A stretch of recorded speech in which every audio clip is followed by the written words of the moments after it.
Hello everyone, welcome to my YouTube channel economics by Renu. Statistics की last video में हमने देखा था कि टाइप्स ऑफ डेटा क्या क्या होते हैं और उनके सोर्सेस क्या क्या होते हैं। तो आज उसी के कंटिन्यूशन में हमको देखना है कि हम डेटा को कलेक्ट कैसे करते हैं। यानी कि अगर हम कलेक्शन की बात कर रहे हैं तो यहाँ हम बेसिकली बात करेंगे कि मेथड्स ऑफ कलेक्शन क्या क्या है। आपको डेटा लेना है, वो कल मैंने आपको बता दिया था क्यों लेना है। क्योंकि स्टैटिस्टिक्स विदाउट डेटा वर्क नहीं कर सकती है। क्वांटिटेटिव डेटा हमको चाहिए ही रहेगा। तो अगर हम मेथड की बात करते हैं तो मेजरली तीन मेथड्स होते हैं डेटा कलेक्शन के अंदर। हम इसको एक चार्ट फॉर्मेट में पढ़ने की कोशिश करेंगे ताकि इजीली याद हो सके। फर्स्ट रहता है हमारा पर्सनल इंटरव्यू मेथड, जिसके अंदर आप फेस टू फेस इंटरेक्शन करते हैं आपके रिस्पोंडेंट से। रिस्पोंडेंट क्या होता है? धीरे धीरे आप जब इकोनॉमिक्स सीख रहे हैं तो लेमैन लैंग्वेज के साथ साथ में आप थोड़े स्टैटिस्टिकल टर्म भी सीखना शुरू करिए। कि अगर आप जिससे डेटा कलेक्ट करने जा रहे हैं वो आपका रिस्पोंडेंट होगा, यानी कि जो आपको रिस्पॉन्स दे रहा है वो आपका रिस्पोंडेंट हुआ। सेकेंड मेथड हमारे पास आता है इंफॉर्मेशन थ्रू क्वेश्चनेयर एंड, या फिर हम कह सकते हैं शेड्यूल। ठीक है, इसके अंदर आप रिस्पोंडेंट से डायरेक्ट मीट नहीं कर रहे हैं, आप उनको ऑनलाइन क्वेश्चनर्स सेंड करेंगे। थर्ड मेथड हमारे पास आता है टेलीफोनिक इंटरव्यूज। यानी कि जब आपको किसी चीज़ का सवाल चाहिए तो आप ना तो पर्सनली मीट कर रहे हैं उससे जाके, ना आप उसको मेल कर रहे हैं, लेकिन आप टेलीफोन पे फटाक से आपको जो जो क्वेश्चंस पूछने हैं आपने वो क्वेश्चंस पूछे और hand to hand note down कर ली। तो मेजरली हमारे पास तीन सेक्टर्स हो गए: personal interview, question air and schedule. Third अपने पास क्या है? Telephonic interviews. अब होता क्या है, हमें ये देखना है कि पर्सनल इंटरव्यू क्या होता है। Personal interview in the sense, मेरा जो रिस्पोंडेंट है उससे जाके मैं फेस टू फेस इंटरेक्शन करूंगी। यानी कि मुझे सर्वे करना है कि मेरी लोकेलिटी में कितने लोग एजुकेटेड है, जो मैंने आपको कल एग्जाम्पल दिया था। तो मैं क्या करूंगी, डोर टू डोर लोगों के पास जाऊंगी, जिसमें आप भी हो सकते हैं, मैं हूं। मैं तो डेटा कलेक्ट करने वाली हूँ, मैं इन्वेस्टिगेटर हूँ, और जो मेरे को रिस्पॉन्स दे रहा है वो कौन है? मेरा रिस्पोंडेंट। तो मैं एक एक घर जाके जब लोगों से पूछताछ करूंगी तो मेरा फेस टू फेस इंटरेक्शन रहेगा। ना तो मैं टेलीफोन पे बात कर रही हूँ, ना मैं उनको कुछ चिट्ठी भेज रही हूँ। फेस टू फेस जाके जो भी मुझे पूछना है मैं उनसे क्वेश्चंस पूछ रही हूँ, और डायरेक्ट मैं अपने जो भी क्वेश्चन है मैंने सेट करा हुआ है उसके अंदर नोट डाउन कर रही हूँ। तो वो होगा अपना पर्सनल इंटरव्यू मेथड। अब हमें देखना है कि पर्सनल इंटरव्यू मेथड्स के अलग अलग टाइप कौन से हैं। इसके अंदर आप तीन तरीके से आपकी इन्वेस्टिगेशन कैरी ऑन कर सकते हैं। फर्स्ट होगा आपका direct personal investigation. Direct personal investigation का मतलब क्या है कि जैसे मैं इन्वेस्टिगेटर हूँ, मैं खुद जाकर लोगों से पूछताछ कर रही हूँ, तो वो एक डायरेक्ट मेथड हो जाता है कि मैं किसी और का इन्वॉल्वमेंट नहीं ले रही फेस टू फेस इंटरेक्शन में। जिसको डेटा कलेक्ट करना है, जो इन्वेस्टिगेटर है, वो खुद जाके रेस्पोंडेंट से डेटा कलेक्ट लेके आएगा। अब सेकंड मेथड हमारे पास कौन सा आता है? Indirect oral investigation. Indirect oral investigation क्या है? It is a method by which information is obtained not from the person regarding whom the information is needed. It is collected orally from other persons who are expected to possess the necessary information. यानी कि जैसे आपने बहुत सारे crime scenes देखे होंगे, crime scene के अंदर जब आप रहते हैं तो पुलिस को आपने नोट करा हो, कि कभी आपने मूवीज देखी हो, क्राइम पेट्रोल, सावधान इंडिया जैसे शोज देखे हो, तो उसमें क्या रहता है, जहाँ पे क्राइम हुआ है, जहाँ मर्डर हुआ है, वहां पे पुलिस आसपास के लोगों से पहले पूछती है। या फिर जब वो इन्वेस्टिगेशन भी कैरी ऑन हो रहा है तो उस फैमिली के साथ साथ पड़ोसियों से भी कुछ इन्फॉर्मेशन ली जाती है। तो सीधा यहाँ पे मतलब क्या हुआ, जो उस चीज से रिलेटेड है उसकी बजाय हम किसी और से इंफॉर्मेशन ले रहे हैं, वो आता है indirect oral information investigation. Direct में तो अपन क्या कर रहे हैं, जिससे मेरे को काम है उससे जाके मैंने डेटा कलेक्ट करा और नोट डाउन करा। इनडायरेक्ट में क्या होगा, मुझे उस पर्सन के अलावा किसी एक थर्ड पर्सन से जाके मुझे पूछना पड़ेगा ताकि मेरा डेटा ऑथेंटिक रहे। थर्ड मेथड हमारे पास इसके अंदर में आता है इंफॉर्मेशन फ्रॉम लोकल सोर्सेस और करस्पॉन्डेंट्स। ये third method and last method है अपना पर्सनल इंटरव्यू मेथड का। इसके अंदर क्या रहता है, इन्वेस्टिगेटर जो रहता है कुछ लोकल पर्सन्स को या करस्पॉन्डेंट को हायर करता है और डिफरेंट डिफरेंट प्लेसेस के अंदर में वो भेजता है। इसके अंदर आप तभी हायर कर सकते हैं जब आपका एरिया ऑफ इन्वेस्टिगेशन लार्ज हो। पहले हम इसको वापस थोरोली एक बार देखते हैं कि तीनों मेथड्स क्या हैं और क्या क्या बात ये कहती हैं। इनडायरेक्ट पर्सनल इन्वेस्टिगेशन में मुझे मेरे एरिया के लोकेलिटी में काम करना है, तो मैं सबसे जाके पर्सनली इंटरेक्ट कर रही हूँ। सेकंड मेथड में मैं जिससे मेरे को काम है उससे ना पूछ के मैं किसी तीसरे बंदे से पूछ रही हूँ कि लाया भाई मेरे को इसकी इन्फॉर्मेशन चाहिए। थर्ड में क्या हो रहा है, मेरा थोड़ा सर्वे लार्ज है, तो मैं क्या कर रही हूँ, कुछ लोकल रिस्पोंडेंट या लोकल सोर्सेज को मैंने हायर करा।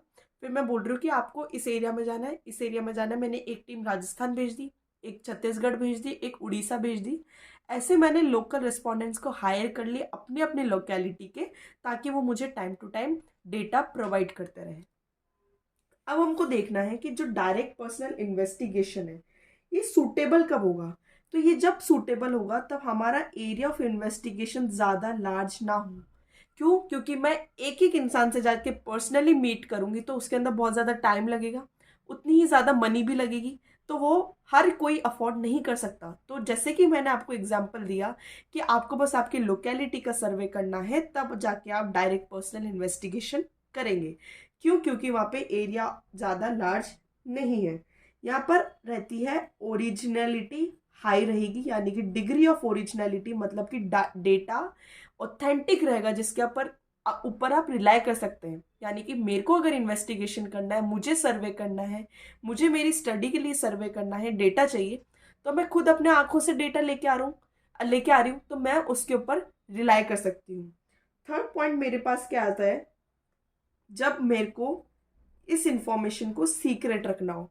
यानी कि मान लीजिए मैं किसी सोशियोलॉजी की स्टूडेंट हूँ। सोशियोलॉजी के अंदर आपको पता है बहुत सारे सोसाइटल टॉपिक्स आते हैं, तो मुझे एक टॉपिक पे इन्वेस्टिगेशन करना है कि जो जितने भी क्रिमिनल सोसाइटी है, जितने भी क्रिमिनल्स हैं, हिस्ट्री शीटर्स हैं, उसके ऊपर मुझे सर्वे करना है। तो मैं इस चीज़ को सीक्रेट रखना चाहती हूँ, तो मैंने क्या करा, डायरेक्ट पर्सनल इन्वेस्टिगेशन यूज़ करी, ताकि किसी और को पता ना चल पाए कि मैं किस पॉइंट पे काम कर रही हूँ।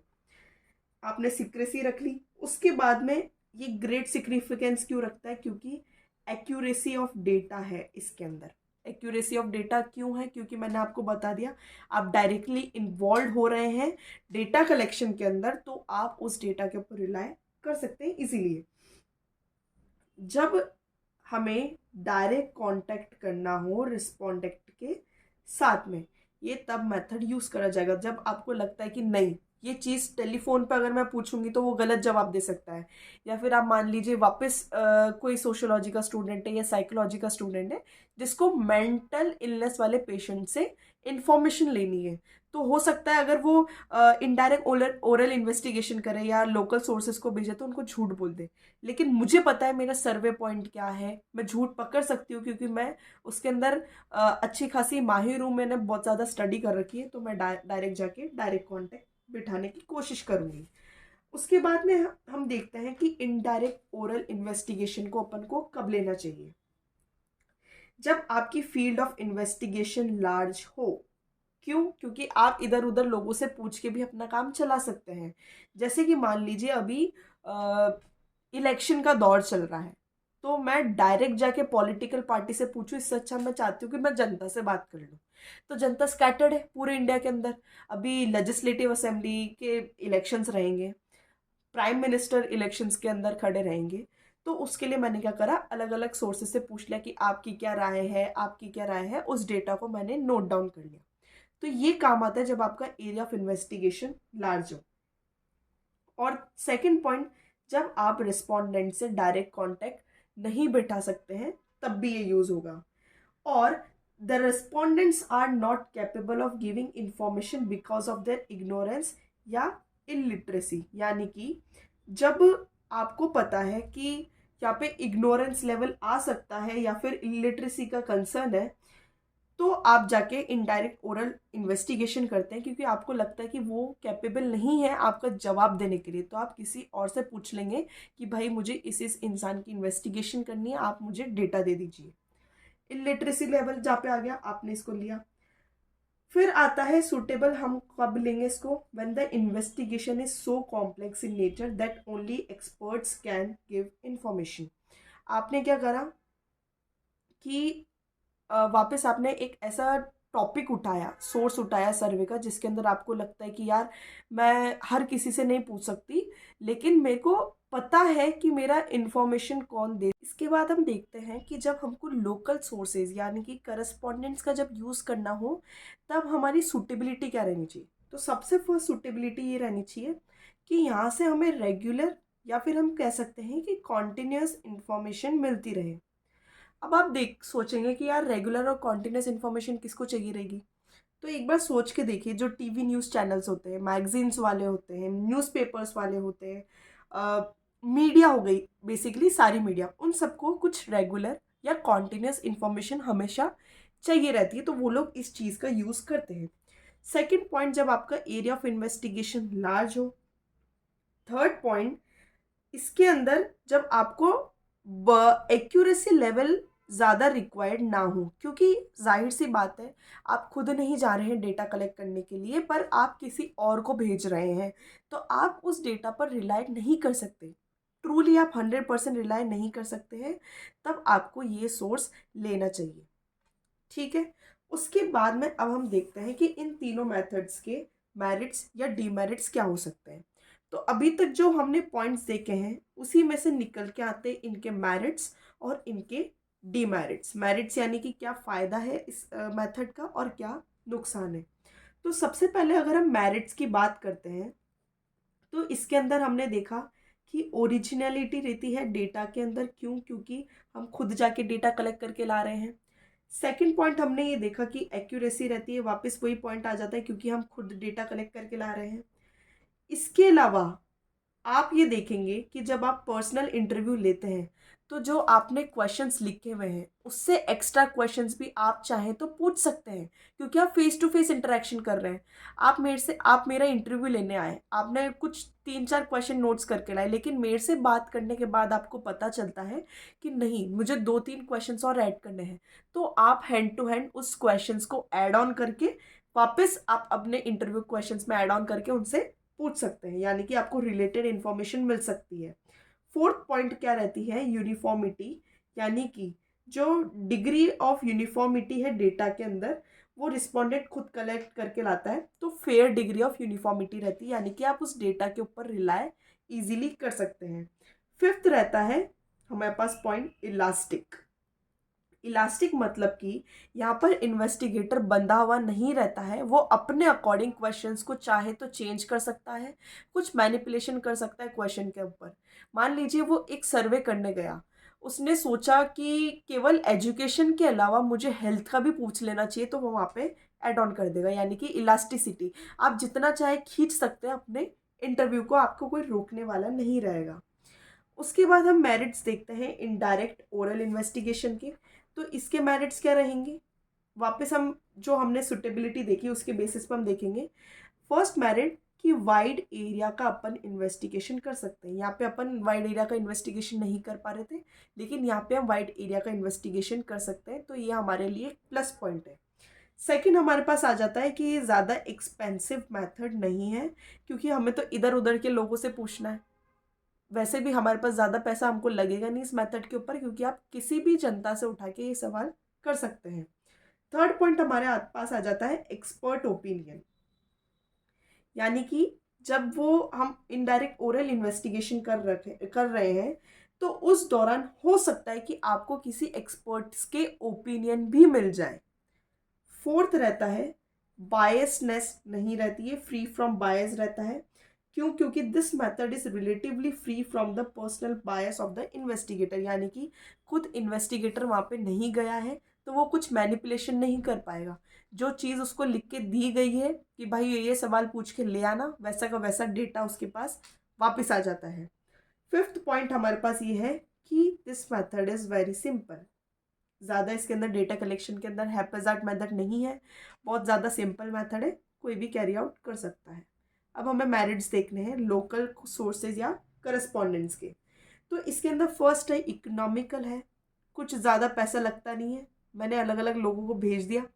ये सबसे ज़्यादा यूज़ करते हैं अपने पुलिस ऑफिसर्स, यानी कि जब उनको कुछ लार्ज लेवल की इन्वेस्टिगेशन करनी होती तो आपने सुना हो कि मतलब मुर्गे छोड़ रखे हैं मार्केट में, एक ऐसा वर्ड यूज़ होता है। तो किस लिए होता है, मतलब कि वो उनके सोर्सेज हैं जहाँ से वो उनको खबरी, जो जिनको आप कहते हैं खबरी, उनको डेटा ला के देते हैं। ठीक, इकोनॉमिकल मेथड है, ज़्यादा आपको एफर्ट लगाने की ज़रूरत नहीं है, ज़्यादा टाइम नहीं लगता और ज़्यादा मनी भी नहीं लगेगी।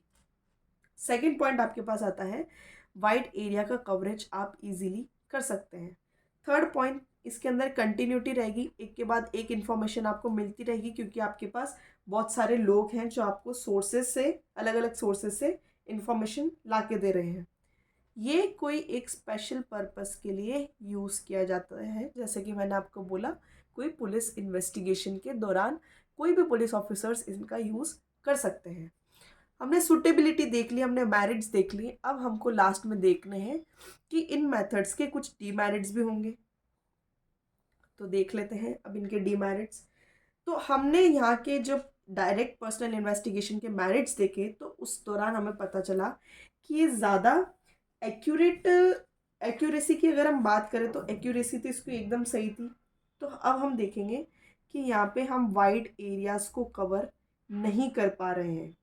दूसरा, इन्वेस्टिगेशन पर्सनल बायस्ड हो सकती है। बायस्ड का मतलब कि इन्वेस्टिगेटर खुद के हिसाब से उन क्वेश्चंस को हेरा फेरी कर सकता है।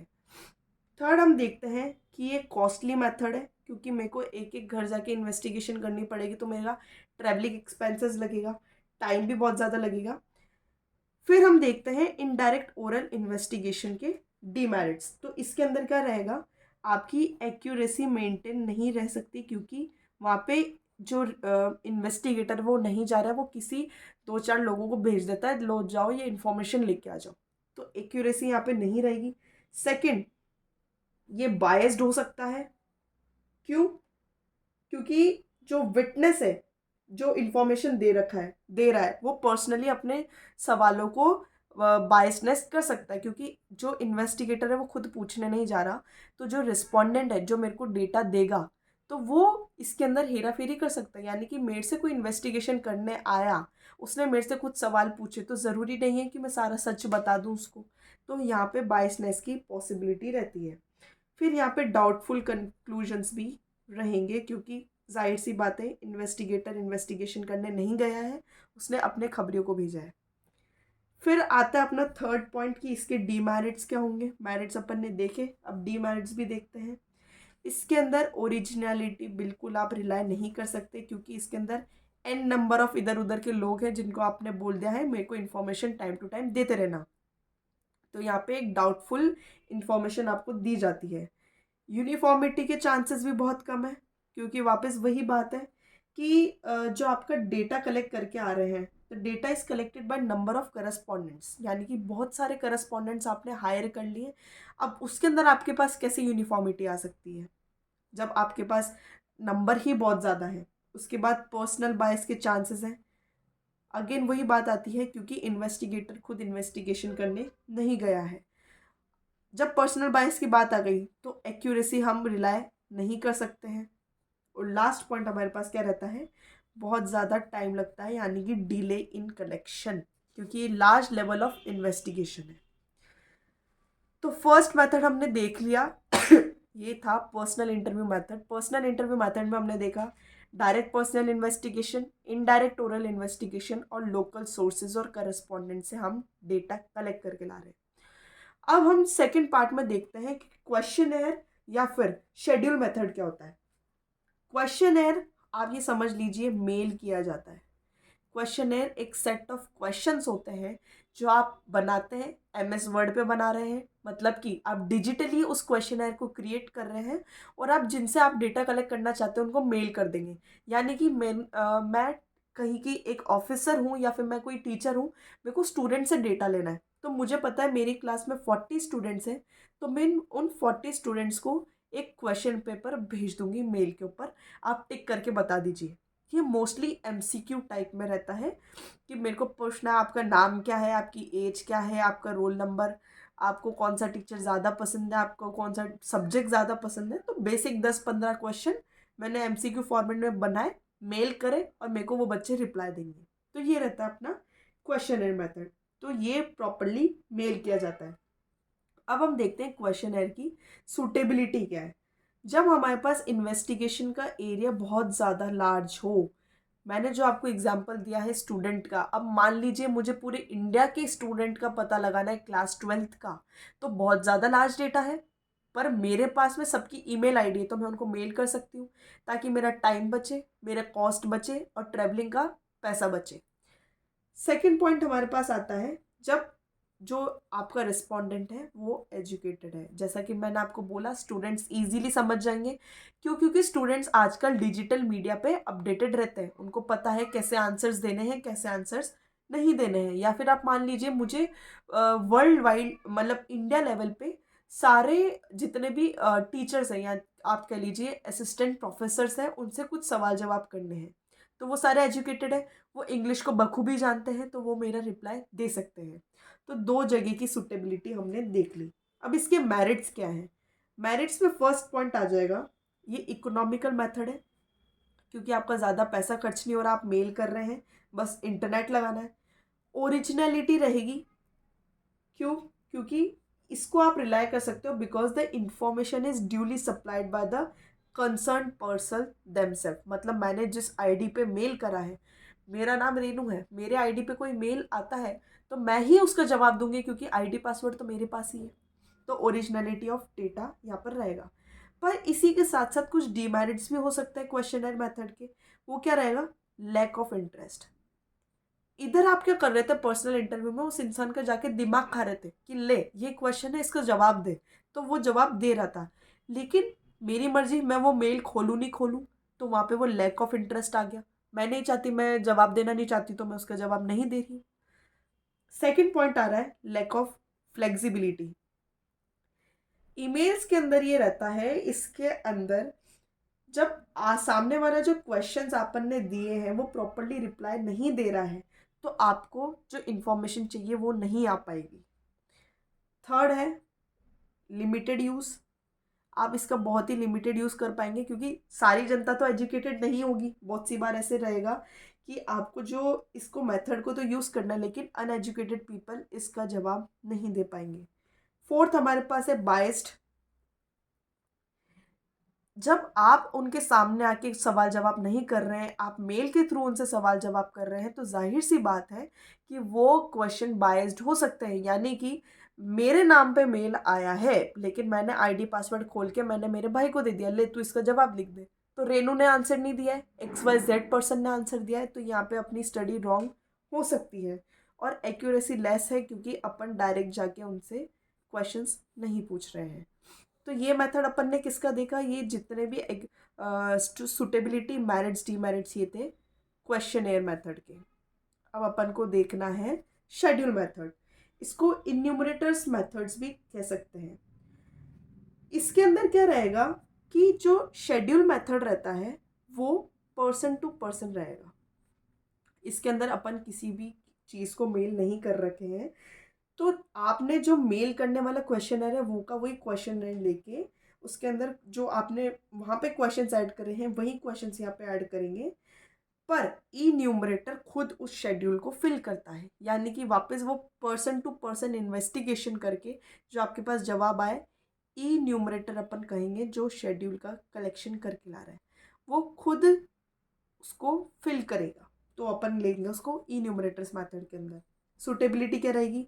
जब इन्वेस्टिगेशन एरिया अपना लार्ज है। उसके बाद में सूटेबिलिटी तब रहेगी जब आपके पास में स्किल्ड इन्वेस्टिगेटर्स हैं। क्यों? क्योंकि यहाँ पे इंग्लिश लैंग्वेज की ज़रूरत पड़ रही है, MCQs की ज़रूरत पड़ रही है, तो आप किसी को भी नहीं उठा सकते हैं। तो आपको स्किल्ड इन्यूमरेटर्स का होना, स्किल्ड इन्वेस्टिगेटर्स का होना बहुत ज़्यादा ज़रूरी है। उसके बाद जो इन्फॉर्मेशन लेने जा रहा है इन्यूमरेटर, उसको लोकल लैंग्वेज आनी चाहिए। मान लीजिए मेरा सर्वे रूरल एरिया में है, तो रूरल एरिया में मैं अज्यूम करके चलती हूँ ज़्यादा उनको हाई लेवल की इंग्लिश नहीं आती होगी, तो उसको वहाँ की लोकल लैंग्वेज आनी चाहिए ताकि वो कन्वर्ट करके बता सके कि मैं पूछना क्या चाह रही हूँ। लोकल लैंग्वेज हो गया। अब हम देखते हैं इसके मेरिट्स क्या हैं। मेरिट्स यानी कि फ़ायदे। तो लार्ज एरिया हम कवर कर सकते हैं। उसके बाद हम इस डेटा पे एक्यूरेसी का टैग लगा सकते हैं क्योंकि इन्यूमरेटर खुद जाके इंफॉर्मेशन लेके आ रहा है। थर्ड, पर्सनल कांटेक्ट हम कर पा रहे हैं तो हम एक्स्ट्रा इन्फॉर्मेशन भी निकाल सकते हैं। फोर्थ, इम्पार्शियलिटी रहेगी, यानी कि आप जो आपको डेटा चाहिए वो आपको कलेक्ट करके मिल जाएगा।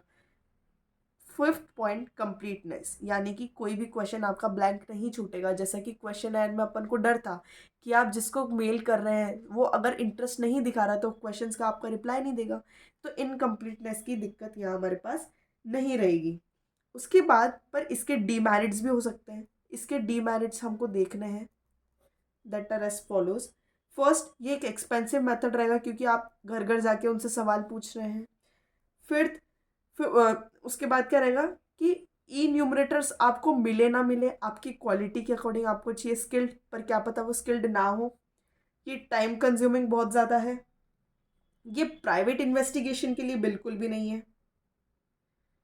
फिर और लास्ट, ये पार्शियल हो सकता है, यानी कि जो डेटा कलेक्ट करने जा रहा है वो बायस्ड हो सकता है, वो आपके क्वेश्चंस को हेर फेर कर सकता है। तो इस तरीके से हमने सेकंड मेथड भी देख लिया जिसके अंदर क्वेश्चनर और शेड्यूल है। उसके बाद में लास्ट हमारे पास बच रहा है टेलीफोनिक इंटरव्यूज। सीधा सट हर बच्चे का फेवरेट टेलीफोनिक इंटरव्यू, यानी कि जो इन्वेस्टिगेटर है वो जो भी डेटा सीख करना चाहता है वो फ़ोन कॉल्स के थ्रू फ़ोन लगाएगा एक एक बंदे को और अपनी इंफॉर्मेशन ले लेगा। अब इसके मेरिट्स क्या हैं? फर्स्ट मेरिट हम देखते हैं कि ओरिजिनलिटी रहती है डेटा के अंदर, क्योंकि मैंने खुद बात कर रही हूँ सामने वाले पर्सन से। अब डेटा ओरिजिनल है तो एक्यूरेट भी होगा। थर्ड, रिलायबिलिटी, यानी कि मैं उस डेटा पर रिलाय कर सकती हूँ क्योंकि मैंने खुद ने उस डेटा को ले रखा है। उसके बाद में ये ज़्यादा एक्सपेंसिव नहीं है, तो हम कह सकते हैं ये इकोनॉमिकल है in the way of time and money. पर अब इसके कुछ डीमेरिट्स भी हो सकते हैं, ज़रूर होंगे। डीमेरिट्स में हम देखते हैं कि पर्सनल बायस हो सकता है, यानी कि जो इंटरव्यू ले रहा है फ़ोन कॉल पे वो क्वेश्चंस को बदल सकता है। उसके बाद लिमिटेड एक्सेस। लिमिटेड एक्सेस क्यों? क्योंकि जिन लोगों के आपके पास, मान लीजिए आपको सर्वे तो 20 लोग का करना है लेकिन आपके पास 7 लोगों के ही नंबर है, तो आप 14 लोगों को छोड़ देंगे। इसलिए हर मेथड के अलग अलग मेथड मेरिट्स हैं और अलग अलग डीमेरिट्स हैं। तो सुटेबिलिटी के अकॉर्डिंग जो इन्वेस्टिगेटर होता है वो एक मेथड को चूज़ करके अपना डेटा कलेक्शन का प्रोसेस स्टार्ट कर देता है। तो इस तरीके से हमने देखा कि डेटा कैसे कलेक्ट किया जाता है, उसके मेथड्स क्या हैं। आप चाहें तो वीडियो पॉज करके इसका स्क्रीनशॉट ले लीजिए, एक पेज में सारा लिख दिया है मैंने। 3 मेथड्स क्या हैं, अलग अलग सुटेबिलिटी क्या है, मेरिट्स क्या है और डीमेरिट्स क्या है। अगर आपको अभी भी कोई डाउट रहता है तो आप बेझिझक कमेंट सेक्शन में पूछ सकते हैं, जिसका मैं रिप्लाई आपको ज़रूर दूंगी। और ऐसे ही और वीडियोस के लिए आप मेरे चैनल को प्लीज़ सब्सक्राइब करें, लाइक करें और ज़्यादा से ज़्यादा शेयर करें। Thank you so much.